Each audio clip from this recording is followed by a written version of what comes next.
ہمیں جائزہ لینا ہوگا. پاکستان کے 22 کروڑ عوام، پاکستان کی حکومت یکجاں دو قالب ہیں اور اپنی افواج کے ساتھ مکمل طور پر وابستگی کا اظہار کرتے ہیں اور اس مذموم حرکت کی بھرپور مذمت کرتے ہیں. اور ہم نے یہ تہیہ کر رکھا ہے. میں نے لاہور میں بھی میں نے میٹنگ کی تھی، کے پی کے جو آفیشلز ہیں وہ بھی موجود تھے، اور میں نے کہا تھا کہ اس طرح کا دلخراش منظر کبھی کسی پاکستانی نے نہیں دیکھا. اور یہ کن کے ساتھ کیا گیا؟ جنہوں نے وطن کی خاطر اس دنیا کو چھوڑ کر وہ اگلے جہاں چلے گئے. اور میں پھر وہ الفاظ دہرانا چاہتا ہوں کہ ان کی بیویاں بیوہ ہو گئیں، ان کے بچے یتیم ہو گئے، ان کی ماں باپ قیامت تک ان کے آنکھوں میں آنسو خشک نہیں ہوں گے. ہم کچھ بھی کر لیں، ہم ان کا یہ قرض یہ قوم ادا نہیں ادا کر سکتی. ان کے ساتھ یہ کچھ ہوا وہ تو دشمن نے بھی کبھی نہیں سوچا ہوگا.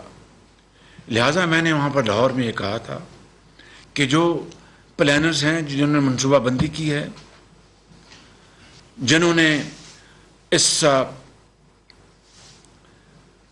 بلوائیوں کو اکسایا، ان کو لیڈ کیا، اپنے سامنے یہ توڑ پھوڑ اور گھروں کو آگ لگائی، اور دوسرے جو بڑے پرانے ریلکس ہیں ان کو اٹھا کر زمین پر پھینکا، ان کو توڑا، اور شہیدوں اور غازیوں کی بے حرمتی کی.